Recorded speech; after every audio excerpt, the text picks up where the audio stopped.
Para la tradición judeocristiana, la serpiente es el símbolo del mal. No en vano, el diablo utilizó la forma del reptil para tentar a Eva. Sin embargo, en el Egipto de los faraones, una serpiente sagrada era la protectora que aniquilaba a los enemigos. La serpiente era la fuerza vital, pero también la fuerza de destrucción. El áspiz con el que probablemente la reina Cleopatra se dio muerte fue algo más que un recurso suicida, fue una lección mágico-religiosa. La serpiente creadora también es el fin. De alguna forma, el Egipto antiguo también murió con el veneno de la serpiente que quitó la vida a Cleopatra.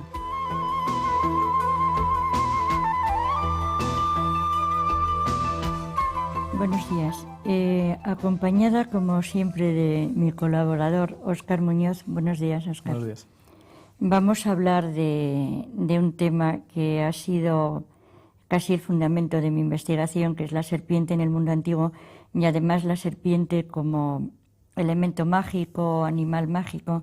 Entonces yo me gustaría empezar por lo que es la definición o cómo empezamos nosotros en nuestro diccionario de magia en el mundo antiguo a hablar sobre la serpiente, Óscar. Bueno, o la presentamos primero como animal. Primero, si quieres, la presentamos como animal, ¿no? Desde el punto de vista zoológico. Y bueno, pues unos datos que serían, por ejemplo, existen unas 2.700 especies de serpientes en todo el mundo. Una gran cantidad son venenosas. Todas tienen escamas aparentes y son ápodas, no tienen patas. Tienen los ojos que no se pueden cerrar, no tienen párpados. De ahí viene la fascinación de la mirada en el mundo antiguo, que después nos hablarás. Y son hipotermas. Quiere decir, necesitan el calor del sol para poder mantener una elevada temperatura en el cuerpo y poder vivir. Yo me preguntaba si, bueno, la serpiente, tú has dicho algo de si eran venenosas o no. Sí, gran parte que son venenosas. Son venenosas. ¿Y a ti no se te ha ocurrido pensar, o por lo menos preguntarte, cuando yo te conté que estaba metida en estos líos con las serpientes, por qué las adorarían en el mundo antiguo? Hombre, pues sí. Lo que pasa es que es difícil saber qué aspectos cogían, porque es un animal que tiene muchísimas facetas, las cuales pues tú nos vas a contar alguna de ellas. ¿Te has tocado alguna vez una serpiente? Sí. ¿Y qué sensación te dio? Pues de frío. ¿Verdad que es curioso? Lo que pasa es que yo creo que no es un animal particularmente asqueroso. No, son muy higiénicas. Además, estos animalitos cambian la piel bastante a menudo, que es unas características que admiraban en la antigüedad, y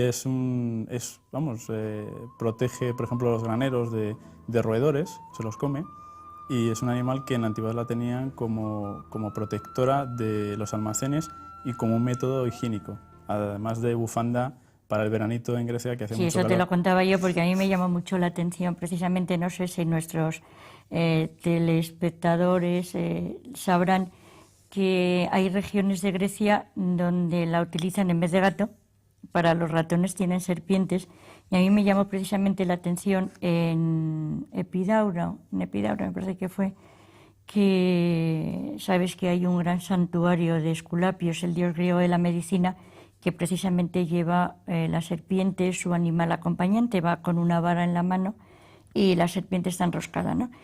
Y me llamó mucho la atención porque me dijeron que la utilizaban en verano como una especie de bufanda para mitigar los calores del verano.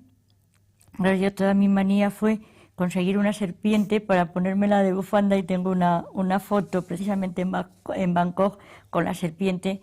Pero a mí me daba mucho miedo porque se mueve, no sé, o sea, yo es un animal que, prefiero el gato a la serpiente, ¿no?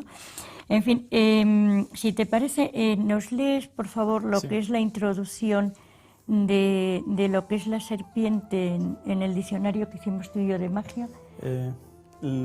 Es una aproximación a los cultos que había en la antigüedad. Por ejemplo, en Egipto, que siempre ha sido un símbolo de poder y después también ha sido enemiga, ¿no? La serpiente era uno de los animales cuyo simbolismo en la antigüedad presenta los contrastes más fuertes. Su rapidez, su belleza brillante, su misterio y su peligro evocan respeto y repulsión. Como animal tónico, su misterio, su peligro y el respeto que produce y la repulsión a la vez. ¿Tú crees que se la podría adorar para conjugar el peligro? Sí, para mitigar su fiereza. Pasa que las serpientes son animales territoriales. Es una de las cosas que te sorprende, ¿no? Porque parece que pueden ser animales muy agresivos y no lo son para nada. siempre que se sienten amenazadas en su territorio, sí se defienden, pero tiene que haber una agresión. No atacan, sino se defienden. Entonces, hay dos serpientes fundamentales. Cuando hablamos de los cultos a la serpiente es muy significativo. Por ejemplo, en Grecia es la serpiente de Esculapio, que se llama precisamente, que es la Elafe longuísima, como su nombre indica, es bastante larga. Y luego en Egipto, y eso lo conoces tú muy bien y hablaremos en otro programa, es sobre todo la cobra. La Elafe longuísima no es venenosa y en cambio la cobra sí. Entonces tampoco se las puede adorar para protegerse. Yo creo que significaban algo y posiblemente ese algo puede estar en relación con lo que tú has dicho de cambiar de camisa, que no es lo mismo que cambiarse de partido político, ¿no? ¿Qué es eso de cambiarse de camisa? Bueno, el cambio de piel que hacen, pues parece que ha muerto la serpiente y se encuentran lo que es la estructura de la serpiente, pero en piel. Entonces ese animal desaparece, ha muerto, pero vuelve a revivir, vuelve a aparecer de la profundidad de la tierra y como otra nueva, con características Efectivamente. Renovadas. Hay algo que es muy importante, que es precisamente el entender a la serpiente como signo de inmortalidad.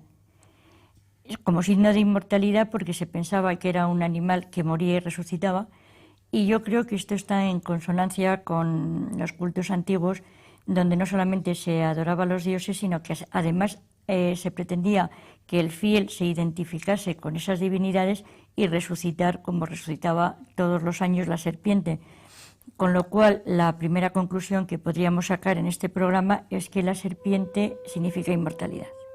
Además, según me contabas tú, en Roma hay descripciones que se crea que la médula del difunto, la médula o la espina dorsal del difunto se convertía en una serpiente.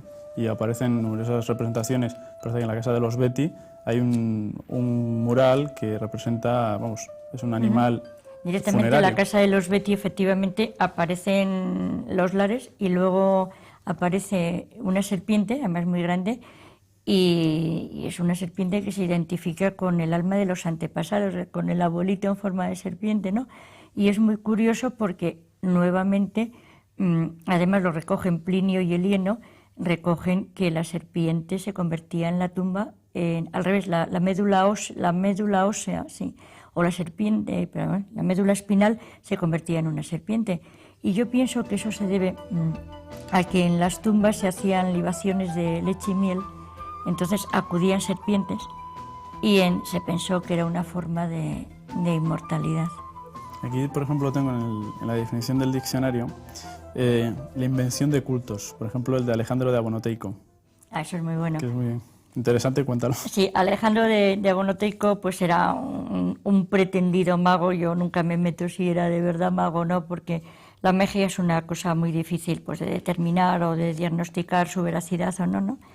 Y este señor pues vivía en una población del Mar Negro y se inventó un culto a una serpiente. Yo la llamo la serpiente con peluca porque me parece que estuvo en Epidauro, cogió un huevo de serpiente y en Abonoteico se montó que esa serpiente hacía eclosión, el huevo hacía eclosión, salía una serpiente, se la adoraba porque era un dios y vivió toda su vida, vivió precisamente del culto a la serpiente con peluca, que es un ejemplar magnífico que está en un museo de los países occidentales, me parece que está en el Museo de Sofía o algo así, ¿no? Para que veas cómo se utilizó precisamente la superstición o la creencia de que la serpiente podía ser un animal benéfico o protector, y se montaron una serie de cultos también alrededor de ella. En la antigüedad normalmente había divinidades serpiente que apadrinaban a jefes o personas carismáticas, ¿no? Tenemos el ejemplo de Alejandro, el hijo de la serpiente. Alejandro Magno sería efectivamente el hijo de una serpiente.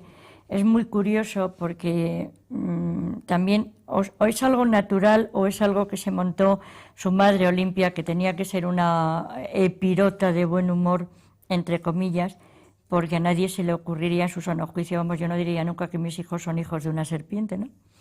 Pero eso nos lleva a una posible utilización de la serpiente como símbolo fálico y como una posible utilización de esta serpiente precisamente pues como consolador femenino, y a este respecto hay una serie de leyendas en Galicia que dicen que si un señor se encuentra a su esposa o a su mujer con la serpiente metida en la vagina, que lo que tiene que hacer es cortarle la cabeza a la serpiente, no lo sé.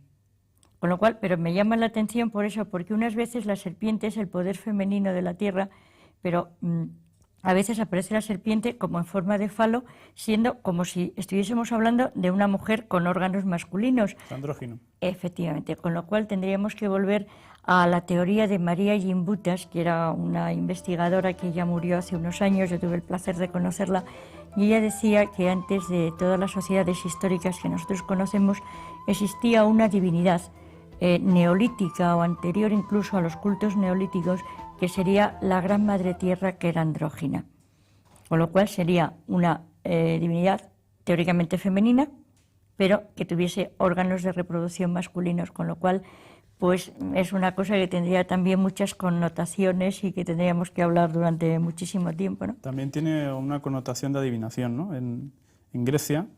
En Grecia y en Roma se pensaba que, bueno, como tú decías al principio, la serpiente es un animal terrestre, salvo que la lleves en los hombros, o que hay también serpientes voladoras o serpientes con alas, de lo que hablaremos en Egipto, pero la serpiente fundamentalmente es terrestre, ¿no? Se arrastra por la tierra, no tiene pies, es ápoda, y también se mete en agujeros.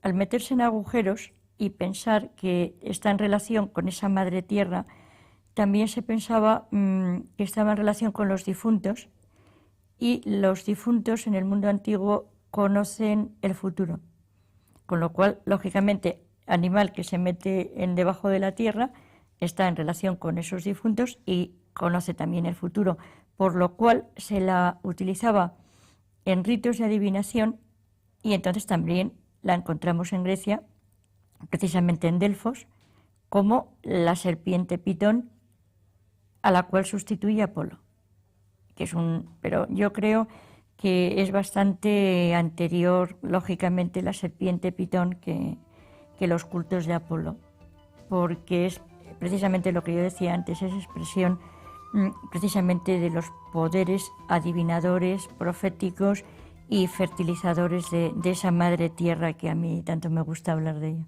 Después también tiene una característica que es sanadora o envenenadora, que es el término farmacón griego, que claro, se puede utilizar tanto para medicina como para veneno.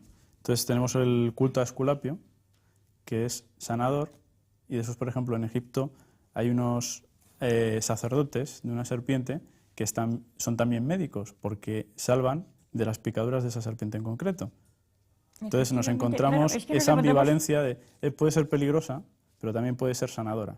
Y son casi principios homeopáticos, que es muy curioso, efectivamente, tanto todo lo que mata cura o todo lo que cura mata.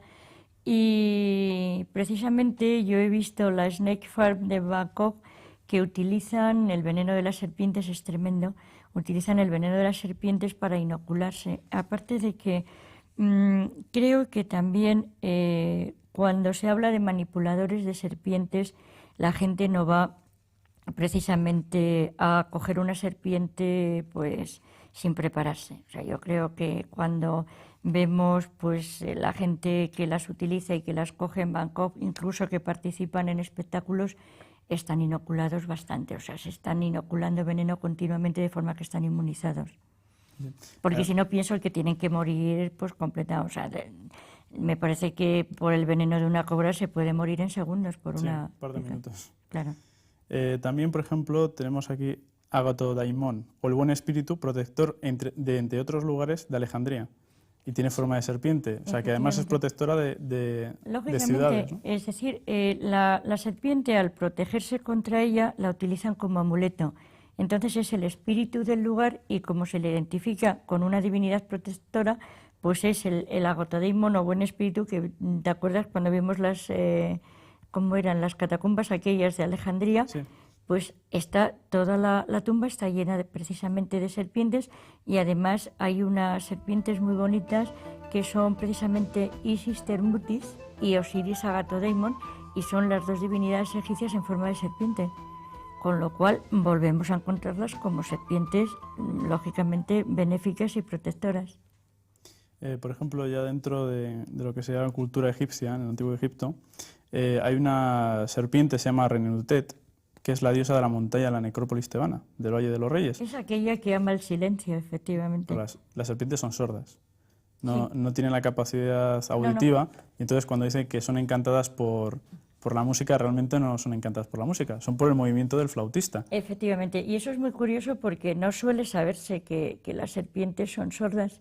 Entonces, cuando vemos a los encantadores de serpientes y que la serpiente se mueve, lo que sigue son los movimientos de la flauta, pero desde luego no sigue en absoluto los sonidos de esa flauta, sigue el movimiento. Y bueno, esta serpiente, Renenutet, la que ama el silencio, estaba localizada también, bueno, en la zona de Necrópolis, en la ciudad de los muertos, pero también tenía una característica muy llamativa, que era protectora del nacimiento y también protectora de la educación. Está conectada también con la sabiduría y, consecuentemente, una conexión directa con los dioses o con las potencias que se pueden llamar potencias divinas. Yo creo que sobre todo la importancia de la serpiente, aparte de que, bueno, acuérdate de aquel episodio del Antiguo Testamento de Moisés y la hora de la serpiente, ¿no? Yo creo que ha habido bastantes divinidades que tenían forma de serpiente y que en un momento determinado fueron sustituidas porque cambió el gusto de las personas, cambió el concepto de estas antiguas civilizaciones y entonces se le quitó la forma a los animales y se les dio forma antropomorfa. Entonces los cultos antiguos y los dioses antiguos, por ejemplo Yahvé, alguna vez se ha hablado de que posiblemente el Yahvé que nosotros conocemos, que es el Dios del Antiguo Testamento, tenía forma de serpiente y posiblemente tenía una diosa que era su compañera en forma de serpiente. Luego, no sé si a nuestros oyentes o a nuestros telespectadores les gustaría que yo dijese que Yahvé, el de la zarza ardiendo, es una divinidad en forma de serpiente, ¿no? Pero bueno, si te parece, pues de eso podemos también hablar en otro momento y sobre todo incidir sobre este tema.